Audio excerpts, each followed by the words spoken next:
Assalamualaikum warahmatullahi wabarakatuh.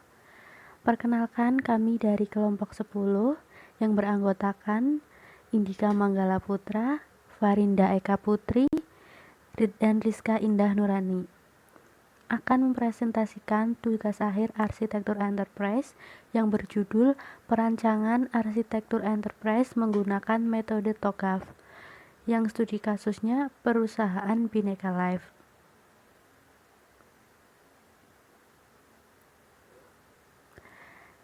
Bab 1.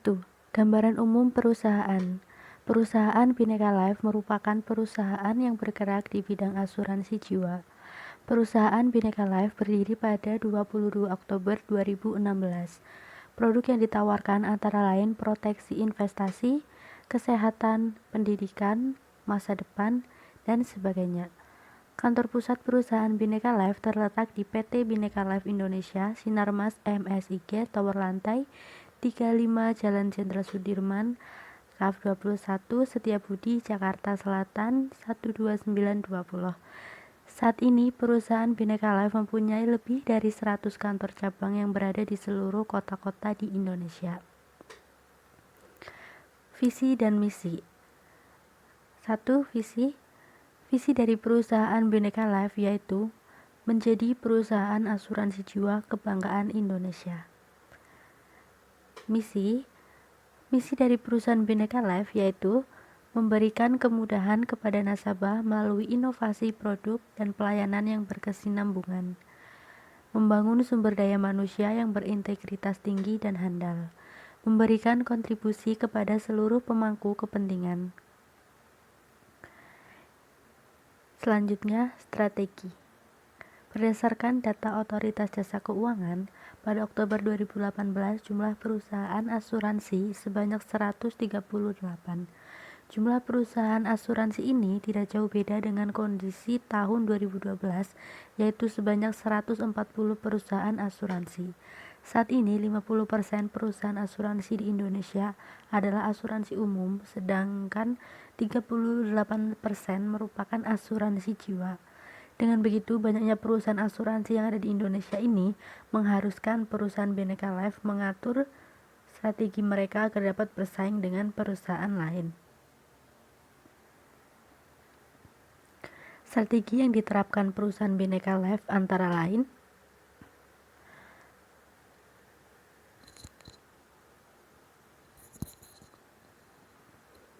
menawarkan berbagai macam produk asuransi, antara lain asuransi proteksi dan investasi, asuransi kesehatan, asuransi pendidikan, asuransi keluarga, dan lain-lain. Selanjutnya, bekerja sama dengan perusahaan yang berkaitan dengan asuransi yang diberikan, misalnya rumah sakit, penyedia jasa uang digital seperti GoPay, bank, dan lain-lain. Membuat strategi pemasaran berjenjang dengan prinsip MLM, sehingga para nasabah yang tadinya hanya mendapatkan manfaat dari asuransi yang mereka daftarkan, saat ini para nasabah juga bisa mendapatkan pemasukan dari mengajak masyarakat lain untuk menjadi nasabah. Hal ini menjadi satu langkah konkret yang dilakukan perusahaan agar perusahaan dapat berkembang lebih pesat lagi. Selanjutnya ada tolak ukur mengukur strategi. Perusahaan Bhinneka Life dalam mengukur keberhasilan perusahaan menggunakan indikator penilaian kerja perusahaan. Indikator yang digunakan adalah 1. Analisis neraca. Laporan neraca dapat dilihat bahwa total aset yang dimiliki perusahaan melebihi kewajiban perusahaan, yang berarti perusahaan telah dapat melaksanakan semua kewajiban yang dimiliki perusahaan. Pada neraca dapat dilihat total aset pada tahun 2017 adalah Rp 1.237 miliar, sementara pada tahun 2018 adalah 1.679 miliar. Kenaikan aset yang dimiliki perusahaan Bhinneka Life sebesar 35,6% dari tahun 2017 sampai tahun 2018. Yang kedua, liabilitas. Laporan keuangan menunjukkan bahwa total aktiva lancar tahun 2018 sebesar 1.679 miliar, sementara total kewajiban lancar tahun 2018 sebesar 1.049 miliar. Maka rasio keuangan perusahaan sebesar 160%, yang berarti bahwa perusahaan mampu melunasi seluruh kewajiban yang harus dibayarkan pada tahun 2018. Yang ketiga, analisis rentabilitas ekonomi. Rentabilitas ekonomi mengukur efektivitas perusahaan dalam memanfaatkan seluruh sumber daya yang menunjukkan rentabilitas ekonomi perusahaan. Pada tahun 2018, laba sebelum pajak yang didapatkan perusahaan sebesar 9 miliar, sedangkan total aktiva yang dimiliki perusahaan sebesar 1,679 miliar juta. Jadi perusahaan dapat dikatakan memiliki kemampuan dalam menghasilkan tingkat pengembalian kepada investor sebesar 0,5%.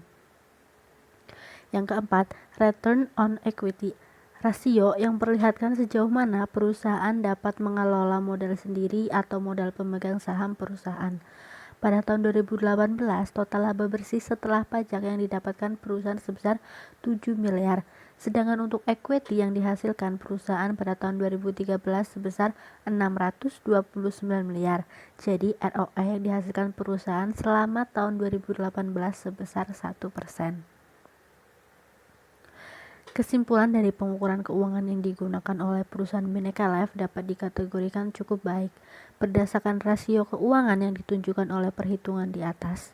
Hal yang perlu diantisipasi adalah perusahaan masih memfokuskan pada tolak ukur keuangan jangka pendek untuk menilai kinerjanya. Sebaiknya dengan profitabilitas yang baik, perusahaan Bhinneka Life harus memperhatikan aspek non-keuangan yang tidak terlihat langsung dalam laporan keuangan, akan tetapi berpengaruh penting terhadap faktor kinerja keuangan, yaitu pelanggan, bisnis internal, serta pembelajaran dan pertumbuhan yang menjadi faktor pemicu kinerja keuangan dalam balance scorecard. Dapat membantu perusahaan dalam mengukur ukuran non-keuangan perusahaan.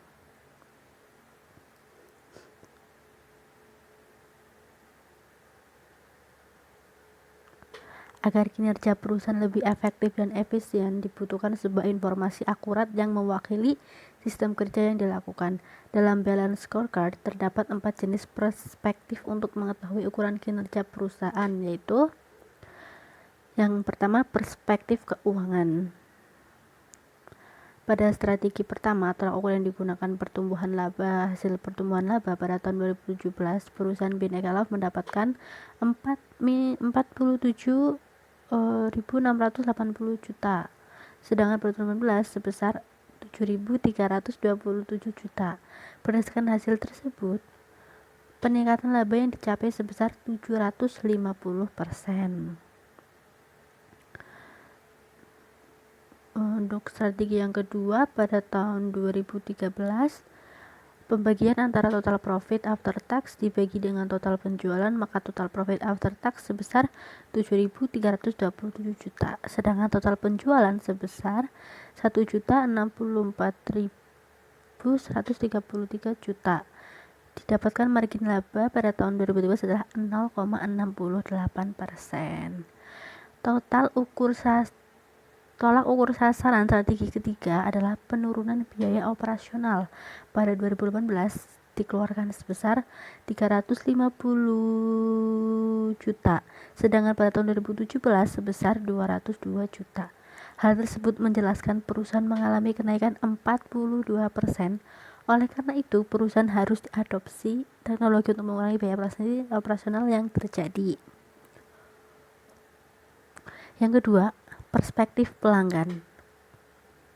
Perusahaan menentukan 2 sasaran strategi dalam perspektif pelanggan, yaitu meningkatkan kepuasan, kepercayaan pelanggan, dan quality relationship. Yang ketiga, perspektif proses bisnis internal. Perusahaan dalam menetapkan sasaran strategi bisnis internal dikelompokkan menjadi 3, yaitu pengembangan produk diferensiasi, penyesuaian premi dengan bisnis, dan pengembangan bisnis. Sasaran strategi yang ditetapkan perusahaan diukur oleh ketiga pencapaian yang menjadi acuan perusahaan seperti jumlah produk diferensiasi, pertumbuhan premi, dan jumlah presentasi market share.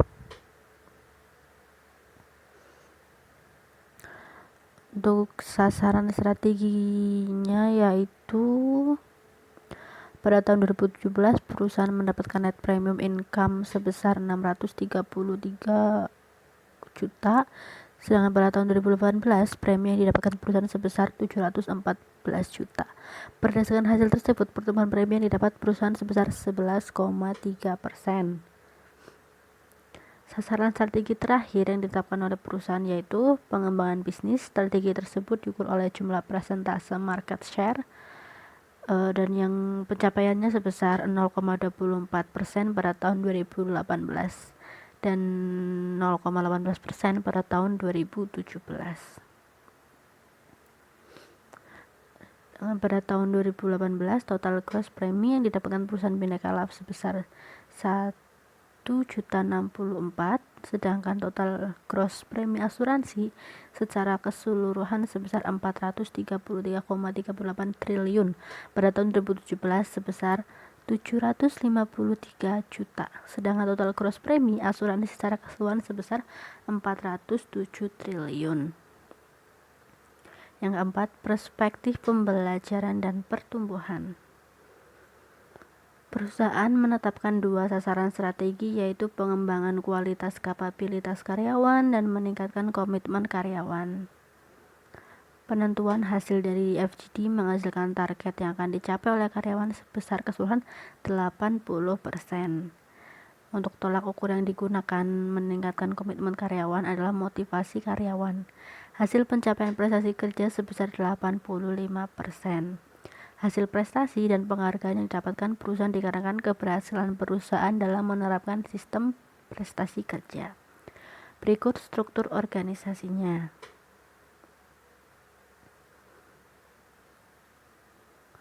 Selanjutnya bab kedua, landasan teori.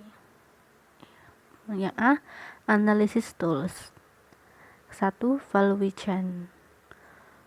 Value chain diagram memberikan pandangan orientasi tingkat tinggi dari suatu enterprise dan bagaimana enterprise berinteraksi dengan dunia luar. Tujuan dari diagram ini adalah menyelaraskan stakeholder untuk inisiatif perubahan tertentu, sehingga semua yang berpartisipasi memahami konteks fungsional dan keterlibatan arsitektur organisasi.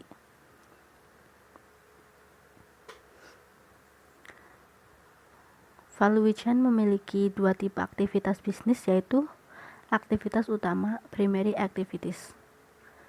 Aktivitas utama adalah aktivitas yang memungkinkan untuk melengkapi perannya dalam value chain industri dan memuaskan customer yang melihat efek langsung dari seberapa baik kegiatan tersebut dilakukan. Berikut ialah aktivitas yang berada dalam rantai nilai perusahaan menurut Porter 198539. Primary activities, terdapat 5 kategori aktivitas primer dalam bersaing di dunia bisnis, yaitu inbound logistik, yang kedua operation, yang ketiga outbound logistik, yang keempat marketing and sales. Selanjutnya aktivitas pendukung, support activities. Aktivitas pendukung diperlakukan untuk mengendalikan dan mengembangkan bisnis dari waktu ke waktu dan sehingga dapat menambahkan nilai secara tidak langsung.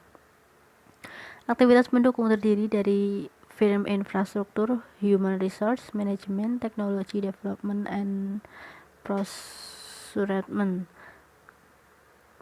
Procurement merujuk pada fungsi pembelian dari input yang digunakan dalam rantai nilai perusahaan, bukan pada input yang dibeli itu sendiri, melainkan input yang mencakup bahan baku, pemasok, dan bahan pendukung lainnya, serta aset seperti mesin, peralatan kantor, maupun gedung. Yang kedua, teknologi development terdiri dari sejumlah aktivitas yang dikelompokkan secara luas melalui dari teknologi yang digunakan dalam menyiapkan dokumen dan mendistribusikan barang jadi sampai dengan teknologi yang melekat dalam produk yang dihasilkan. Ketiga, human resource management. Yang keempat, firm infrastruktur. Selanjutnya, BPMN.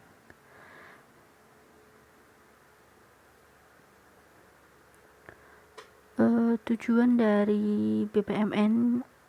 utama dari BPMN yaitu untuk memberikan notasi standar yang mudah dipahami oleh semua pemangku kepentingan bisnis. Ini termasuk juga analis bisnis yang membuat dan menyempurnakan proses. Para pengembang teknis bertanggung jawab untuk menerapkannya dan manajer bisnis yang memantau dan mengelola mereka. BPMN berfungsi sebagai menjembatani kesenjangan komunikasi yang sering terjadi antara desain proses bisnis dan implementasi. Yang selanjutnya ada metodologi. Yang pertama, metodologi wawancara. Dalam wawancara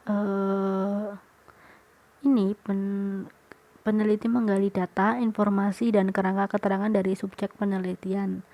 Teknik yang digunakan bebas terpimpin, artinya pertanyaan yang dilontarkan tidak terpaku pada pedoman wawancara dan dapat diperdalam maupun dikembangkan sesuai dengan situasi dan kondisi lapangan. Wawancara dilakukan kepada perusahaan Bhinneka Life. Yang kedua, studi literatur, yaitu yang dilakukan teknik penyusunan yang sistematis untuk memudahkan langkah-langkah yang akan diambil. Selanjutnya, metode TOGAF. Menurut Surendro 2019, TOGAF memberikan metode yang detail mengenai bagaimana membangun, mengelola dan mengimplementasikan arsitektur enterprise dan informasi yang disebut dengan Architecture Development Method atau ADM. Menjelaskan bagaimana menemukan sebuah arsitektur organisasi secara khusus berdasarkan kebutuhan bisnisnya dan proses.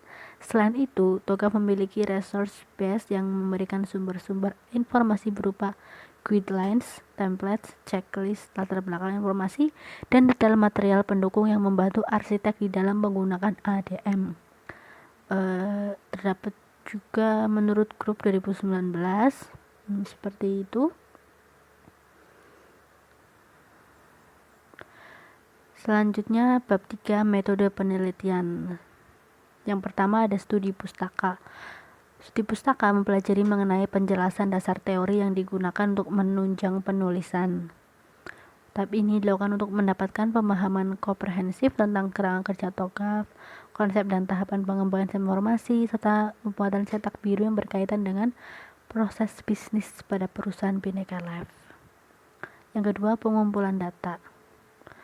Yang pertama ada observasi, yaitu mempelajari dokumentasi, tujuan dan seluruh organisasi, proses bisnis, dan kebijakan teknologi informasi yang telah ada pada instansi. Peneliti mengamati secara langsung proses bisnis yang ada di perusahaan Bhinneka Life dengan mengunjungi kantor cabang dari Bhinneka Life yang terletak di Jalan R.A. Wirya Atmaja nomor 5 Purwokerto 53133. Selanjutnya, wawancara dengan pihak-pihak yang berkaitan dengan penelitian. Peneliti melakukan wawancara dengan salah satu pegawai dari Bhinneka Life, yaitu Bapak Diki Putra Alfiansyah.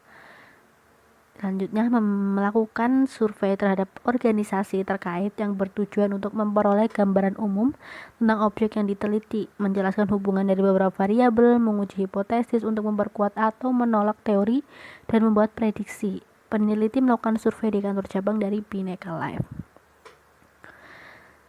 Selanjutnya, analisa dan perancangan arsitektur enterprise. Dalam penelitian ini menggunakan metode TOGAF sebagai acuan perencanaan arsitektur enterprise proses bisnis. Ini menggunakan 7 tahapan saja, yaitu preliminary phase, visi arsitektur, arsitektur bisnis, sistem informasi arsitektur, teknologi arsitektur, peluang dan solusi, dan rekrutmen manajemen. Sedangkan tahapan selanjutnya migration planning, implementation governance, arsitektur change management tidak dibahas karena implementasi sistem berupa laporan sehingga belum dapat diketahui apakah akan dilakukan migrasi aplikasi atau tidak. Selanjutnya untuk 1 ke preliminary phase. Tahap ini merupakan kegiatan persiapan dan inisiasi yang diperlukan untuk memenuhi direktif bisnis untuk sebuah arsitektur perusahaan baru dan termasuk definisi kerangka arsitektur organisasi spesifik dan definisi prinsip-prinsip. Langkah-langkah preliminary phase yaitu melakukan identifikasi 5W plus 1H. Yang pertama, menyatakan ruang lingkup dari perencanaan arsitektur yang dilakukan oleh perusahaan Bhinneka Life.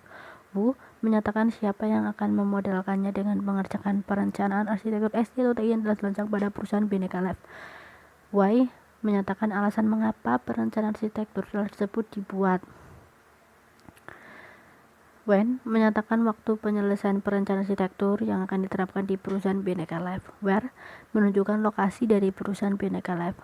How. Menyatakan bagaimana rencana arsitektur akan dibuat. Menentukan lingkup perusahaan. Untuk menentukannya yaitu melakukan survei dan wawancara di perusahaan Bhinneka Life. C. Konfirmasi pemerintah dan dukungan framework. Pada langkah ini melakukan pendefinisian berhubungan dengan beberapa kebijakan yang berkenaan dengan pengembangan perusahaan Bhinneka Life. Menetapkan framework arsitektur framework yang digunakan yaitu TOGAF ADM. Selanjutnya melaksanakan tools arsitektur. Tools arsitektur yang digunakan yaitu Value Chain dan BPMN. Selanjutnya menentukan prinsip-prinsip arsitektur enterprise.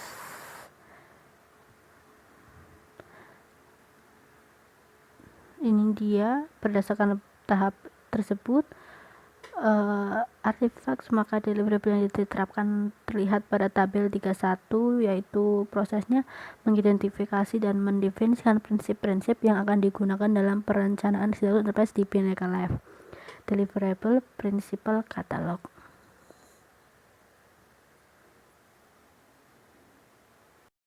Yang kedua ada arsitektur vision. Tahapan ini menentukan kebutuhan untuk perancangan sistem informasi seperti pendefinisian visi dan misi, tujuan organisasi, sasaran organisasi, dan proses bisnis organisasi. Inputan pada tahapan ini berupa permintaan untuk pembuatan arsitektur, prinsip arsitektur, dan enterprise continuum. Sedangkan output pada tahapan ini adalah adanya persetujuan pengerjaan arsitektur yang meliputi skop dan constraint, serta rencana pengerjaan arsitektur, prinsip arsitektur, termasuk prinsip bisnis dan arsitektur vision. Tujuan dari tahapan ini adalah mengembangkan visi aspirasi tingkat tinggi dari kemampuan dan nilai bisnis yang akan disampaikan sebagai hasil dari arsitektur yang diusulkan dan mendapatkan persetujuan atas pernyataan arsitektur yang mendefinisikan program dari pekerjaan untuk mengembangkan arsitektur vision tersebut. Adapun langkah-langkah dalam arsitektur vision yaitu yang pertama, mengetahui profil organisasi. Pada langkah ini berfungsi untuk mencari informasi terkait latar belakang berdirinya perusahaan Bhinneka Life, profil perusahaan Bhinneka Life yang diteliti dan data-data yang terkait dengan organisasi yang diteliti. Yang kedua ada mengenali stakeholder, perhatian, dan kebutuhan bisnis. Langkah ini berhubungan dengan keterlibatan stakeholder, menunjukkan stakeholder yang terlibat, tingkat keterlibatan dan perhatian utama mereka seperti struktur organisasi dan tugasnya. Peneliti menganalisis hubungan dari stakeholder dengan kebutuhan bisnis pada perusahaan Bhinneka Life. Yang ketiga ada mengetahui kondisi arsitektur bisnis saat ini. Melakukan pendefinisian proses bisnis yang dilakukan di Bhinneka Life berdasarkan penjelasan pada tahap visi arsitektur, maka deliverable yang diharapkan terlihat pada tabel 3.2, yaitu proses mengenali stakeholder, perhatian, dan kebutuhan bisnis di Bhinneka Life, deliverable stakeholder map. Mendefinisikan proses bisnis yang dilakukan di Bhinneka Life, deliverable-nya value chain diagram. Yang terakhir, mengidentifikasi dan mendefinisikan dengan membuat diagram terkait dengan solusi yang akan dilakukan dalam mengatasi permasalahan yang ada sebagai pedoman perencanaan arsitektur enterprise. Deliverable-nya Solution Concept Diagram, sumber dari Ahmad 2015. Yang ketiga ada bisnis arsitektur. Di dalam tahap ini mendefinisikan kondisi awal arsitektur bisnis.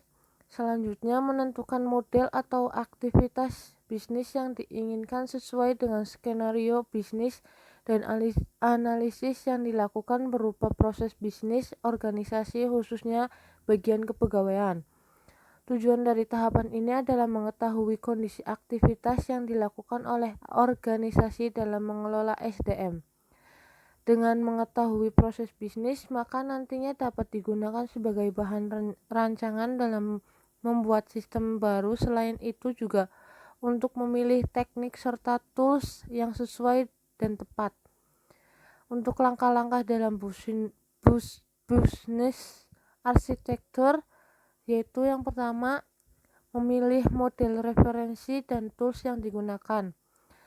Memilih alat atau metode untuk mendukung pemahaman sudut pandang dari masing-masing pengguna. Struktur analisa, use case analysis, dan proses modeling. Mengidentifikasi katalog yang diperlukan dan memilih tools yang akan digunakan. Tools yang peneliti gunakan yaitu BPMN. Yang kedua, menggambarkan antara stakeholder dengan menggunakan alat atau diagram yang sesuai. Yang ketiga, pendefinisian dan penggambaran proses bisnis organisasi dengan menggunakan alat atau diagram yang sesuai. Yang terakhir, ada membuat hierarki fungsi dari proses bisnis organisasi. Pada tahapan bisnis arsitektur deliverable yang diharapkan dapat dilihat pada tabel 3.3. Untuk proses yang pertama, mendefinisikan penggerak, tujuan, dan sasaran organisasi penggerak. Deliverable-nya drive, goal, objektif. Yang kedua, mendefinisikan layanan bisnis dan layanan sistem informasi yang ada pada perusahaan. Deliverable-nya service atau function katalog. Yang ketiga, mendefinisikan hierarki proses. Deliverable-nya hierarki proses.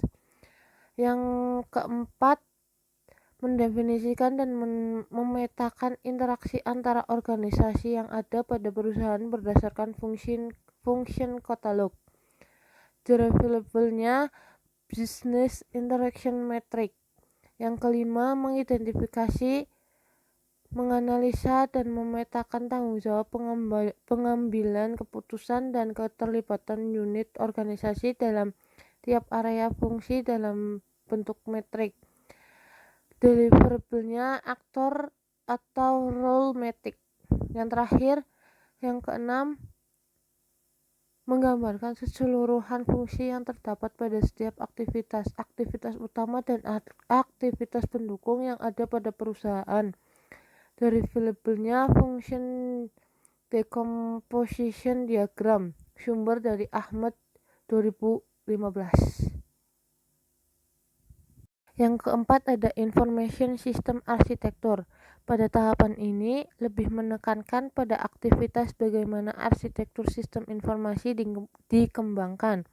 Beberapa langkah yang dapat dilakukan pada tahap ini adalah: yang pertama, menguraikan arsitektur sistem informasi pada saat ini atau as is.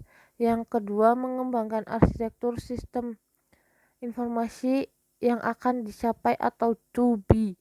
Yang ketiga, melakukan GAP analisis antara baseline dan target. Yang terakhir, ada menentukan candidate roadmap. Yang pertama, ada arsitektur data. Arsitektur data lebih memfokuskan pada bagaimana data digunakan untuk kebutuhan fungsi bisnis, proses, dan layanan. Pada bagian ini dilakukan identifikasi entitas data berdasarkan arsitektur bisnis yang ada. Aliran informasi antar sistem dikomposisikan sebagai entitas data. Arsitektur ini tidaklah memperhatikan perancangan database. Tujuannya mendefinisikan entitas data yang relevan dengan enterprise, bukanlah untuk merancang sistem informasi fisik dan logik. Penelitian akan mendefinisikan entitas data yang ada pada perusahaan Bhinneka Life. Pada tahapan arsitektur data retrievable yang diharapkan dapat dilihat pada tabel 3.4. Untuk proses yang pertama, mengidentifikasi dan mendefinisikan entitas data yang akan dibuat berdasarkan fungsi pada tiap proses bisnis yang sudah ditentukan sebelumnya. Deliverable-nya data entity atau data komponen dialog. Yang kedua, mengidentifikasi, menganalisa, dan memetakan hubungan antara entitas data dan fungsi bisnis yang ada ke dalam bentuk matrik. Deliverable-nya data entity atau business function metric. Yang ketiga, menggambarkan hubungan antara entitas satu dengan yang lain ke dalam bentuk class diagram. Deliverable-nya class diagram. Yang keempat, menganalisa kebutuhan atau penyebaran data yang terjadi dengan menggambarkan hubungan antara business service, entitas data, dan aplikasi. Deliverable-nya data dissemination diagram. Yang kelima, memetakan hubungan aplikasi dengan entitas data. Deliverable-nya sistem data metrik. Yang keenam, melakukan analisis kesenjangan antara arsitektur data saat ini dengan arsitektur data tujuan. Deliverable-nya analisis GAP. Yang terakhir, menentukan daftar urutan prioritas dan langkah perbaikan arsitektur data. Deliverable-nya data roadmap candidate. Sumber Ahmad 2015. Yang kedua, arsitektur aplikasi. Pada tahapan ini akan didefinisikan jenis-jenis utama dari sistem aplikasi yang penting untuk memproses data dan mendukung bisnis. Arsitektur aplikasi ini tidak memperhatikan perancangan sistem aplikasi. Tujuannya untuk mendefinisikan jenis-jenis sistem aplikasi yang relevan dengan enterprise dan aplikasi apa saja yang diperlukan untuk mengatur data dan menghadirkan informasi kepada aktor manusia dan komputer di perusahaan. Peneliti mendefinisikan jenis-jenis sistem aplikasi yang digunakan oleh perusahaan Bhinneka Life untuk menunjang proses bisnis mereka. Pada tahapan arsitektur aplikasi, deliverable yang diharapkan dapat dilihat pada tabel 3.5. Proses pertama, menentukan dan mendefinisikan fungsi dari aplikasi-aplikasi yang dibutuhkan perusahaan. Deliverable-nya application portfolio catalog. Yang kedua, menggambarkan hubungan antara sistem atau aplikasi dalam komponen fisik. Deliverable-nya tabel data hubungan aplikasi dan komponen fisik. Yang ketiga, memetakan fungsi layanan antara proses bisnis dengan aplikasi. Deliverable-nya tabel fungsi layanan.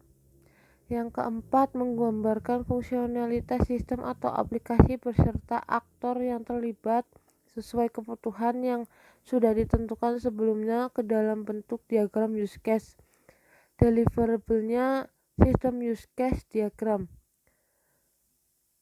Yang kelima, melakukan analisis kesenjangan antara arsitektur aplikasi saat ini dengan arsitektur data tujuan. Deliverable analisa GAP. Yang terakhir, menentukan daftar urutan prioritas dan langkah perbaikan arsitektur aplikasi. Deliverable-nya application roadmap. Yang kelima, ada teknologi arsitektur. Pada tahapan ini, untuk membangun arsitektur teknologi yang diinginkan, dimulai dari penentuan jenis kandidat teknologi yang diperlukan dengan menggunakan teknologi portofolio katalog yang meliputi perangkat lunak dan perangkat kerja. Dalam tahapan ini juga mempertimbangkan alternatif-alternatif yang diperlukan dalam pemilihan teknologi. Penelitian ini akan membangun arsitektur teknologi jika diperlukan untuk menunjang proses bisnis pada perusahaan Bhinneka Life. Beberapa langkah yang dapat dilakukan pada tahap ini adalah yang pertama, menguraikan arsitektur teknologi saat ini as is Yang kedua, mengembangkan arsitektur teknologi yang akan dicapai atau to be. Yang ketiga, melakukan gap analisis antara baseline dan target. Yang terakhir, menentukan candidate roadmap. Pada tahapan arsitektur teknologi deliverable yang diharapkan dapat dilihat pada tabel 3.6. Prosesnya adalah melakukan identifikasi dan analisis mengenai teknologi apa saja yang akan diterapkan yang disesuaikan dengan kebutuhan perusahaan. Deliverable-nya teknologi portofolio katalog. Sumber dari Ahmad 2015. Yang keenam ada opportunities and solution. Pada tahapan ini lebih menekankan pada manfaat yang diperoleh dari arsitektur enterprise yang meliputi arsitektur bisnis, arsitektur data, arsitektur aplikasi, dan arsitektur teknologi, sehingga menjadi dasar bagi stakeholder untuk memilih dan menentukan arsitektur yang akan diimplementasikan. Peneliti akan menganalisis peluang dan juga solusi yang dapat diterapkan guna meningkatkan proses bisnis yang ada pada perusahaan Bhinneka Life. Pada tahapan peluang dan solusi, deliverable yang diharapkan dapat dilihat pada tabel 3.7. Prosesnya mengidentifikasi GAP pada tahap bisnis arsitektur, sistem informasi arsitektur, dan teknologi arsitektur, serta solusi yang dapat dilakukan. Deliverable-nya kebutuhan bisnis, sistem, dan teknologi informasi yang akan dikembangkan. Sumber Ahmad 2015. Yang ketujuh ada requirement management. Requirement management memiliki kesamaan dengan tahap pengumpulan data. Pengelolaan kebutuhan dilakukan secara kontinu sesuai dengan kebutuhan informasi pada saat melakukan aktivitas pada 6 tahapan di atas. Pada proses ini melakukan identifikasi identifikasi apa saja kebutuhan perusahaan yang disesuaikan dengan kebutuhan data pada tahapan ADM. Peneliti melakukan identifikasi mengenai kebutuhan perusahaan Bhinneka Life dari 6 aktivitas yang telah dijelaskan di atas. Inti dari tahapan ini identifikasi fungsional yang harus ada untuk merealisasikan konsep solusi atas permasalahan organisasi. Tahapan ini sangat penting karena dalam melakukan aktivitas identifikasi pada perusahaan akan sering muncul ketidakjelasan informasi yang diberikan stakeholder maupun yang disampaikan arsitek. Selanjutnya bab 4 pembahasan. Yang pertama preliminary phase atau preliminary. Yang keempat ada information system architecture. Pada tahapan ini lebih menekankan pada aktivitas bagaimana arsitektur sistem informasi dikembangkan. Beberapa langkah yang dapat dilakukan pada tahap ini adalah: yang pertama, menguraikan arsitektur sistem informasi pada saat ini atau as is. Yang kedua, mengembangkan arsitektur sistem informasi yang akan dicapai atau to be. Yang ketiga, melakukan GAP analisis antara baseline dan target. Yang terakhir ada menentukan candidate roadmap. Yang pertama ada arsitektur data. Arsitektur data lebih memfokuskan pada bagaimana data digunakan untuk kebutuhan fungsi bisnis, proses, dan layanan. Pada bagian ini dilakukan identifikasi entitas data berdasarkan arsitektur bisnis yang ada. Aliran informasi antar sistem dikomposisikan sebagai entitas data. Arsitektur ini tidaklah memperhatikan perancangan database. Tujuannya mendefinisikan entitas data yang relevan dengan enterprise, bukanlah untuk merancang sistem informasi fisik dan logik. Penelitian akan mendefinisikan entitas data yang ada pada perusahaan Bhinneka Life. Pada tahapan arsitektur data derivable yang diharapkan dapat dilihat pada tabel 3.4. Untuk proses yang pertama, mengidentifikasi dan mendefinisikan entitas data yang akan dibuat berdasarkan fungsi pada tiap proses bisnis yang sudah ditentukan sebelumnya. Deliverable-nya data entity atau data komponen dialog.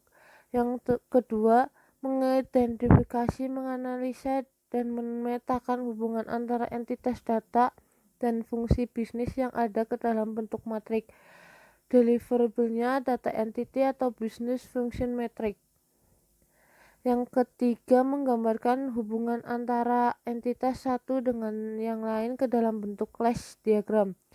Deliverable-nya class diagram. Yang keempat, menganalisa kebutuhan atau penyebaran data yang terjadi dengan menggambarkan hubungan antara business service, entitas data, dan aplikasi.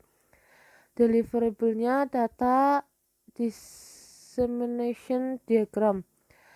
Yang kelima, memetakan hubungan aplikasi dengan entitas data. Deliverable-nya sistem data metrik. Yang keenam, melakukan analisis kesenjangan antara arsitektur data saat ini dengan arsitektur data tujuan. Deliverable-nya analisis GAP. Yang terakhir, menentukan daftar urutan prioritas dan langkah perbaikan arsitektur data. Deliverable-nya data roadmap candidate. Sumber Ahmad 2015. Yang kedua, arsitektur aplikasi. Pada tahapan ini akan didefinisikan jenis-jenis utama dari sistem aplikasi yang penting untuk memproses data dan mendukung bisnis. Arsitektur aplikasi ini tidak memperhatikan perancangan sistem aplikasi.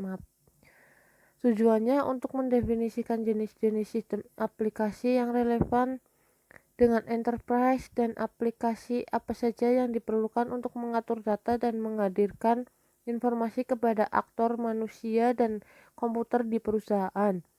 Peneliti mendefinisikan jenis-jenis sistem aplikasi yang digunakan oleh perusahaan Bhinneka Life untuk menunjang proses bisnis mereka. Pada tahapan arsitektur aplikasi, deliverable yang diharapkan dapat dilihat pada tabel 3.5. Proses pertama, menentukan dan mendefinisikan fungsi dari aplikasi-aplikasi yang dibutuhkan perusahaan. Deliverable-nya application portfolio catalog. Yang kedua, menggambarkan hubungan antara sistem atau aplikasi dalam komponen fisik. Deliverable-nya tabel data hubungan aplikasi dan komponen fisik. Yang ketiga, memetakan fungsi layanan antara proses bisnis dengan aplikasi. Deliverable-nya tabel fungsi layanan. Yang keempat, menggambarkan fungsionalitas sistem atau aplikasi beserta aktor yang terlibat sesuai kebutuhan yang sudah ditentukan sebelumnya ke dalam bentuk diagram use case. Deliverable-nya sistem use case diagram. Yang kelima, melakukan analisis kesenjangan antara arsitektur aplikasi saat ini dengan arsitektur data tujuan. Deliverable analisa GAP. Yang terakhir, menentukan daftar urutan prioritas dan langkah perbaikan arsitektur aplikasi. Deliverable-nya application roadmap.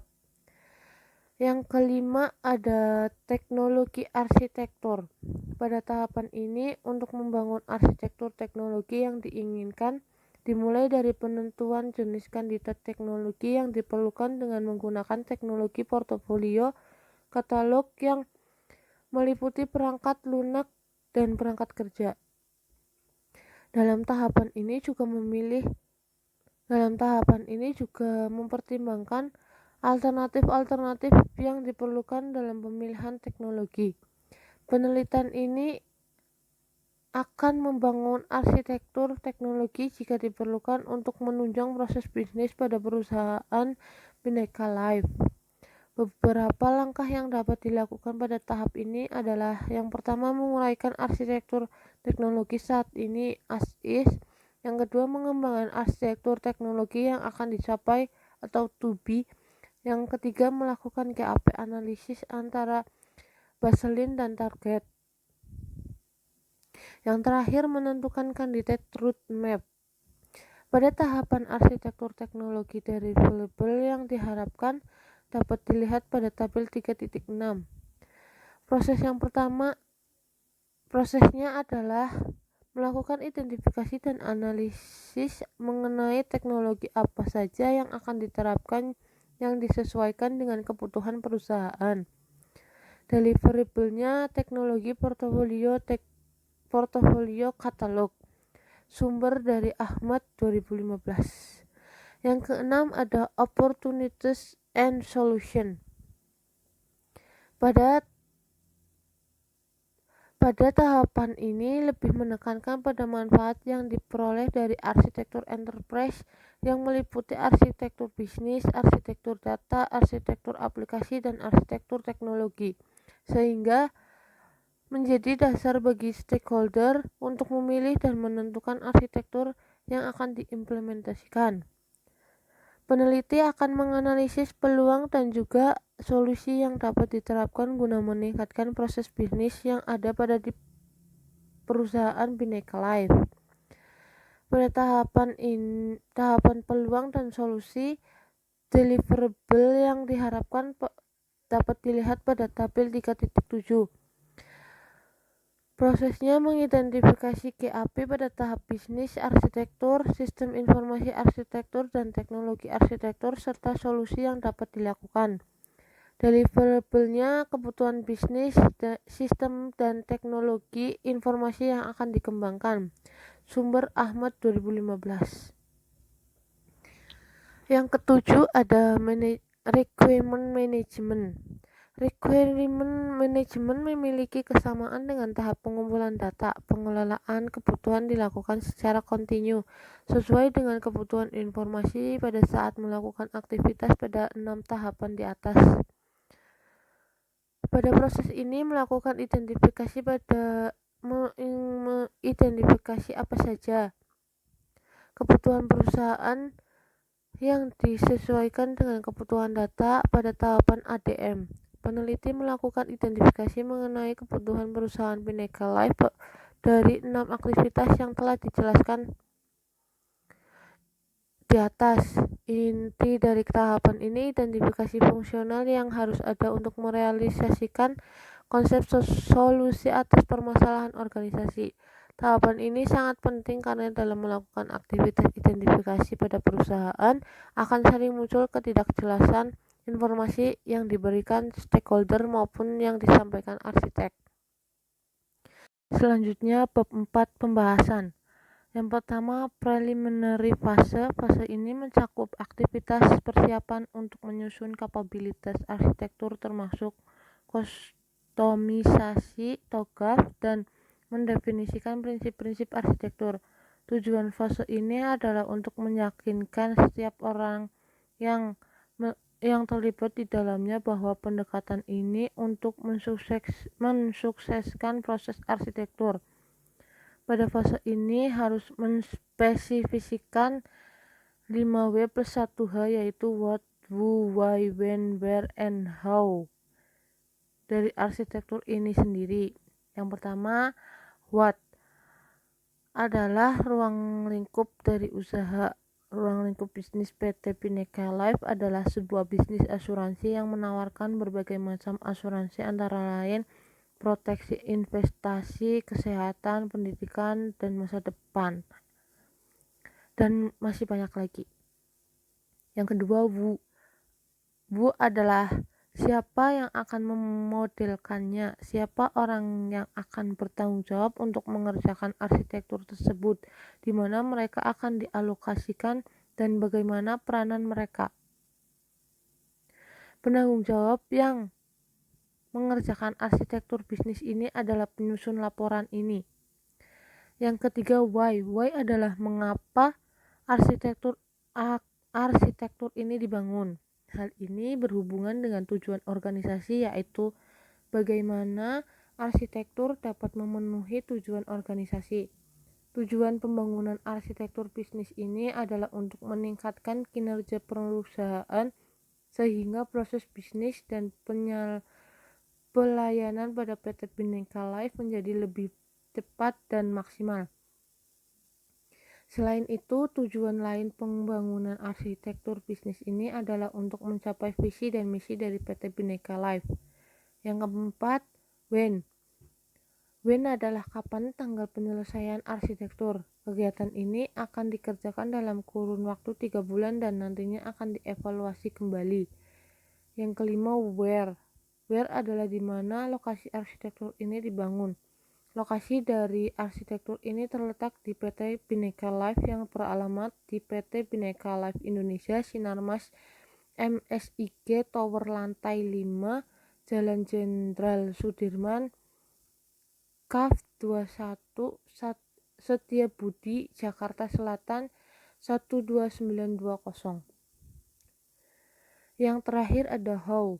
How adalah bagaimana mengembangkan arsitektur enterprise, menentukan framework dan metode apa yang akan digunakan untuk menangkap informasi.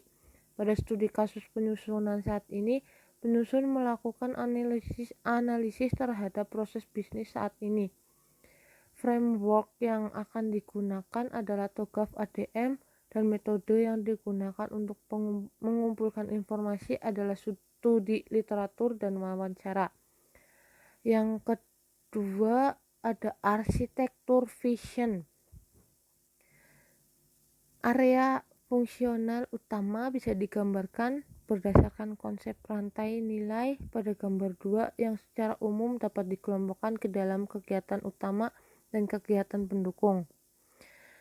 Yang pertama, aktivitas utama. Proses utama meliputi aktivitas dalam rangka mencapai tujuan organisasi antara lain yaitu inbound logistik. PT Bhinneka Life memiliki 6 produk utama yaitu solusi proteksi dan investasi, solusi akumulasi kekayaan total, solusi kesehatan, solusi pendidikan, solusi keluarga, dan solusi masa depan. Masing-masing jenis produk tersebut merupakan produk jasa mengenai asuransi. PT Bhinneka Life memiliki lebih dari 100 kantor cabang yang tersebar di seluruh Indonesia. Untuk agar semua cabang terintegrasi, PT Bhinneka Life memakai sistem care system. Yang kedua, operation. PT Bhinneka Life perlu mengelola setiap premi asuransi dan klaim secara terintegrasi dan menjamin produk jasa yang berkualitas. Untuk bagian operation ini, divisi yang bertanggung jawab adalah divisi underwriting dan divisi claim. Divisi underwriting menganalisis mengenai asuransi yang akan diberikan, sedangkan divisi claim bertugas untuk apabila ada pelanggan yang klaim asuransi kepada PT Bhinneka Life. Yang ketiga ada outbound logistik. PT Bhinneka Life memiliki lebih dari 100 kantor cabang dan kantor pemasaran di seluruh Indonesia. Hal ini bertujuan untuk menjangkau setiap daerah dan memberikan proses pemasaran produk dengan baik dan tepat. Masing-masing memiliki personil lengkap guna menunjang kegiatan operasional perusahaan dan keperluan pelanggan untuk kepentingan asuransi. PT Bhinneka Life juga harus mengembangkan cabang di seluruh Indonesia dan membangun jaringan distribusi yang efektif. Yang keempat ada sales dan marketing. PT Bhinneka Life membangun fasilitas call center untuk customer yang telah diimplementasi di lebih dari 100 cabang. Fasilitas call center memberikan informasi mengenal berbagai produk asuransi, hal-hal yang ditanggung oleh asuransi, dan bagaimana cara mengajukan klaim asuransi. Yang kedua ada aktivitas pendukung. Aktivitas pendukung ini terdiri dari yang pertama manajemen dan SDM. PT Bhinneka Life menyadari sumber daya manusia yang tangguh dan profesional merupakan aset yang paling bernilai. Karena walau dalam operasional menggunakan teknologi canggih, di sektor bisnis asuransi yang didasarkan pada trust, peran manusia tak tergantikan. Pengembangan SDM berkualitas di perusahaan dimulai dengan pemilihan calon karyawan secara sangat selektif sejak saat perekrutan, untuk meningkatkan kemampuan insan perusahaan sehingga dapat menjalankan sistem organisasi maupun teknologi yang juga selalu ditingkatkan. Perusahaan tak segan menanam investasi besar dalam bentuk pendidikan dan pelatihan berkelanjutan dan terarah. Yang kedua, infrastruktur perusahaan. PT Bhinneka Life merupakan anak perusahaan dari PT Bhinneka Mandiri Utama atau Persero dengan kepemilikan sebesar 99,90%. Dengan kepemilikan yang begitu besar dari PT Induk yang begitu besar dan juga bantuan finansial, PT Bhinneka Life tidak mempunyai kesulitan dalam hal finansial dan membuatnya menjadi perusahaan yang terus berkembang. Untuk memastikan ketaatan pelaksanaan sistem prosedur dan peraturan perusahaan oleh seluruh bagian, maka PT Bhinneka Life Mandiri Utama juga memiliki bagian internal audit yang bertanggung jawab langsung kepada Presiden Direktur untuk melaksanakan fungsi audit internal ke seluruh bagian. Temuan-temuan audit menjadi bahan untuk dianalisa oleh direksi dan juga dewan komisaris serta komite audit agar dapat ditindaklanjuti untuk perbaikan ke depan. Yang ketiga ada teknologi. PT Bhinneka Life telah mengadakan perubahan dan pembenahan dalam sistem informasi dan teknologi dalam rangka memberikan pelayanan yang prima kepada para prinsipal dan pelanggan. PT Bhinneka Life menggunakan Care System sebagai inti dari teknologi informasi yang digunakan dan dikembangkan ke seluruh cabang. PT Bhinneka Life saat ini sudah menggunakan sistem Care System membuat penyajian informasi menjadi lebih cepat dan akurat. Sistem ini juga merupakan sistem yang sudah terintegrasi secara menyeluruh dengan data real-time online di lebih dari 100 kantor cabang perusahaan. Informasi kini bisa didapatkan dalam hitungan menit yang sangat membantu dalam pengambilan keputusan. Yang keempat ada procurement. Dalam hal ini PT Bhinneka Life memiliki kerjasama dengan PT Reasuransi di Indonesia yaitu PT Reasuransi Internasional Indonesia.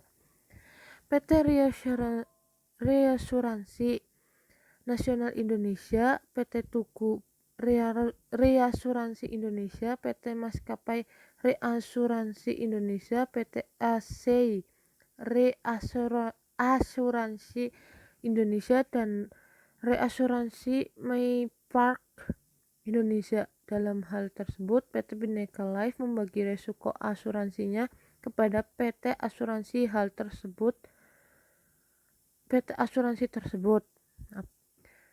Dan dalam hal tersebut nantinya PT Bhinneka Life membagi komisi kepada PT asuransi tersebut.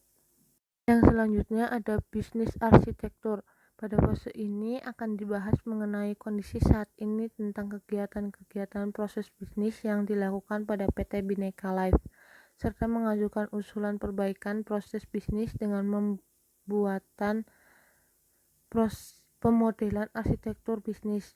Proses bisnis pada perusahaan Bhinneka Life sebenarnya ada banyak, hanya saja yang utama kami bagi menjadi 4 proses bisnis, yaitu yang pertama, proses bisnis pendaftaran asuransi calon nasabah. Yang proses pertama adalah calon nasabah datang langsung ke cabang Bhinneka Life. Kedua, perusahaan menawarkan produk asuransi. Ketiga, calon nasabah memilih produk asuransi yang ditawarkan. Yang keempat, calon nasabah mengisi formulir pendaftaran. Yang kelima, calon nasabah melengkapi dokumen persyaratan pendaftaran. Yang keenam, perusahaan mendaftarkan calon nasabah sesuai dengan asuransi yang dipilih. Yang ketujuh, calon nasabah mendapatkan surat perizinan dan no premi untuk melakukan pembayaran rutin. Proses yang kedua yaitu proses bisnis pembayaran premi. Yang pertama, nasabah memilih metode pembayaran melalui virtual account, melalui ATM, internet banking, dan mobile banking. Yang kedua, atau menggunakan auto debit, rekening bank atau kartu kredit. Yang ketiga, nasabah memasukkan nomor premi yang telah didapatkan saat mendaftar. Yang keempat, nasabah memasukkan nominal pembayaran sesuai dengan perjanjian. Yang kelima, perusahaan memberikan informasi kepada nasabah jika pembayaran premi telah berhasil. Proses yang ketiga yaitu proses menjadi agen asuransi. Yang pertama, nasabah asuransi mengajukan diri ke perusahaan untuk menjadi agen asuransi. Yang kedua, nasabah mengisi formulir pendaftaran agen. Yang ketiga, perusahaan mengecek kelayakan nasabah. Yang keempat, nasabah mengikuti ujian menjadi agen. Yang kelima, nasabah yang lulus ujian akan mendapatkan kartu agen asuransi.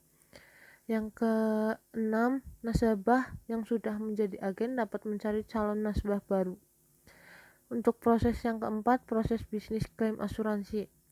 Pertama, nasabah mengisi formulir pengajuan klaim asuransi. Yang kedua, perusahaan mengecek dokumen pengajuan klaim dengan data nasabah. Yang ketiga, nasabah melengkapi persyaratan yang ditentukan sesuai dengan asuransinya. Yang keempat, perusahaan mengecek kelengkapan persyaratan. Yang kelima, perusahaan memberi klaim kepada nasabah. Yang keenam, nasabah menerima klaim sesuai dengan perjanjian. Pertama, usulan perbaikan. Usulan perbaikan berdasarkan dari proses bisnis yang saat ini dilakukan oleh penyusun untuk diimplementasikan di PT Bhinneka Life dengan mengubah beberapa proses bisnis yang masih dilakukan secara manual seperti pengisian formulir pendaftaran menjadi secara digital melalui website Bhinneka Life. Selanjutnya ada information system arsitektur. Pada fase ini akan menguraikan beberapa aspek kepada suatu enterprise yang meliputi penggambaran arsitektur data, aplikasi serta usulan aplikasi dan pemetaannya untuk setiap fungsi bisnis yang ada pada perusahaan Bhinneka Life. Yang pertama ada arsitektur data. Arsitektur data lebih memfokuskan pada bagaimana data digunakan untuk kebutuhan fungsi bisnis, proses, dan layanan. Pada bagian ini dilakukan identifikasi entitas data berdasarkan arsitektur bisnis yang ada. Aliran informasi antar sistem dikomposisikan sebagai entitas data. Arsitektur ini tidaklah memperhatikan perencanaan database. Tujuannya mendefinisikan entitas data yang relevan dengan enterprise, bukanlah untuk merancang sistem penyimpanan fisik dan logistik. Entitas bisnisnya ada pendaftaran asuransi calon nasabah. Entitas datanya ada data nasabah, data pegawai, data agen, data premi, dan data produk. Yang kedua, pembayaran premi. Entitas datanya data nasabah, data premi, data produk. Yang ketiga, pendaftaran menjadi agen asuransi. Entitas datanya data nasabah, data pegawai, data agen. Yang keempat, klaim asuransi. Entitas datanya ada data nasabah, data premi, data produk. Selanjutnya ada arsitektur aplikasi. Pada tahapan ini akan didefinisikan jenis-jenis utama dari sistem aplikasi yang penting untuk memproses data dan mendukung bisnis. Arsitektur aplikasi ini tidak memperhatikan perancangan sistem aplikasi. Tujuannya untuk mendefinisikan jenis-jenis sistem aplikasi yang relevan dengan enterprise dan aplikasi apa saja yang diperlukan untuk mengatur data yang menghadirkan informasi kepada aktor manusia dan komputer di perusahaan. Kode aplikasi 1, solusi aplikasi pendaftaran nasabah. Aplikasi 2, solusi aplikasinya aplikasi pendaftaran agen. Aplikasi ketiga, solusi aplikasinya aplikasi pembayaran premi. Dan terakhir, aplikasi 4, Solusi aplikasinya aplikasi klaim asuransi. Selanjutnya ada teknologi arsitektur. Pada tahapan ini, untuk membangun arsitektur teknologi yang diinginkan, dimulai dari penentuan jenis kandidat teknologi yang diperlukan dengan menggunakan teknologi portofolio katalog yang meliputi perangkat lunak dan perangkat kerja. Dalam tahapan ini juga mempertimbangkan alternatif-alternatif yang diperlukan dalam pemulihan teknologi. PT Bhinneka Life menggunakan firewall sebagai sistem keamanan jaringan komputer. Pertukaran data dilakukan dengan menggunakan koneksi internet yang terhubung dengan perangkat kepala cabang. PT Bhinneka Life menggunakan Internet Data Center atau IDC sebagai backup dari server farm. Untuk mencegah dan mengantisipasi terjadinya bencana, baik yang disebabkan oleh alam maupun manusia, yang menyebabkan server internal down, sehingga sangat dibutuhkan backup data untuk antisipasi database TPI yang sangat besar. Selanjutnya, opportunities and solution. Pada tahapan ini lebih menekankan pada manfaat yang diperoleh dari arsitektur enterprise yang meliputi arsitektur bisnis, arsitektur data, arsitektur aplikasi, dan arsitektur teknologi, sehingga menjadi dasar bagi stakeholder untuk memilih dan menentukan aplikasi yang akan diimplementasikan. Peneliti telah melakukan beberapa perancangan arsitektur enterprise yang kami rasa cocok untuk perusahaan Bhinneka Life.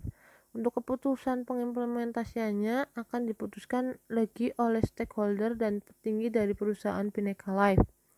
Selanjutnya, ada requirement management. Requirement management memiliki kesamaan dengan tahap pengumpulan data. Pengelolaan bantuan dilakukan secara kontinu sesuai dengan kebutuhan informasi pada saat melakukan aktivitas pada 6 tahapan. Pada proses ini dilakukan identifikasi apa saja kebutuhan perusahaan yang disesuaikan dengan kebutuhan data pada tahapan ADM. Jadi dari tahapan ini, identifikasi fungsional yang harus ada untuk merealisasikan konsep solusi atas permasalahan organisasi. Tahapan ini sangat penting karena dalam melakukan aktivitas identifikasi pada perusahaan akan sering muncul ketidakjelasan informasi yang diberikan stakeholder maupun yang disampaikan arsitek. Untuk mengetahui proses bisnis dari sebuah enterprise akan dijabarkan dalam suatu cakupan proses utama suatu organisasi, yaitu proses pertama. Perusahaan Bhinneka Life merekrut dan melatih beberapa orang yang potensial untuk dijadikan agen asuransi.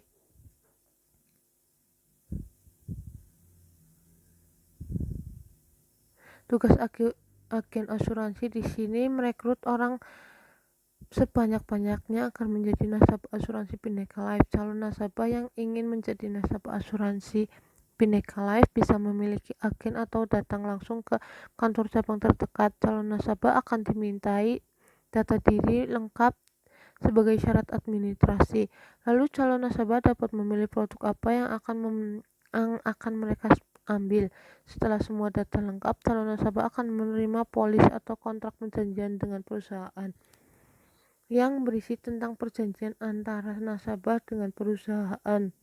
Lalu calon nasabah telah resmi mengikuti program asuransi yang akan diberikan no premi untuk pembayaran asuransi dengan waktu yang telah ditentukan di awal.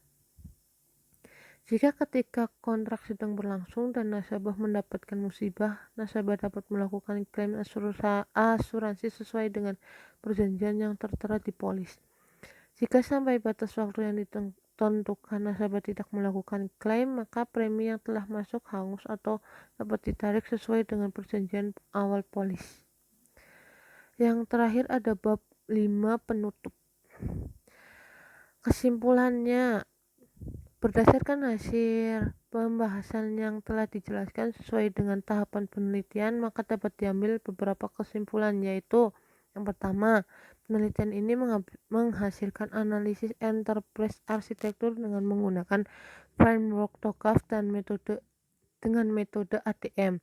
AE dianalisis untuk melihat apakah AE saat ini sesuai dengan visi misi perusahaan Bhinneka Life dan mampu mendukung perusahaan dalam memberikan pelayanan yang dapat memuaskan customer. Yang kedua, dengan model rancangan arsitektur enterprise yang digunakan dalam penelitian ini sepenuhnya mengadopsi pada penerapan TOGAF ADM sebagai salah satu metode yang bisa digunakan untuk melakukan perancangan arsitektur enterprise. Setiap tahapan pada TOGAF ADM dapat dilakukan secara benar apabila proses bisnis yang ada di dalam organisasi benar-benar harus dipahami dan mampu diidentifikasi secara lengkap dan benar. Pemodelan arsitektur enterprise ini memberikan panduan dalam membuat cetak biru untuk pengembangan SI untuk data, aplikasi bisnis, dan teknologi. Mungkin cukup sampai di sini untuk daftar pustaka. Mungkin bisa dibaca sendiri. Cukup sekian dari kelompok kami. Mohon maaf apabila ada kurang dalam pembacaan atau masih belepotan. Kami memohon maaf yang sebesar-besarnya. Wabillahi taufiq wal hidayah. Wassalamualaikum warahmatullahi wabarakatuh.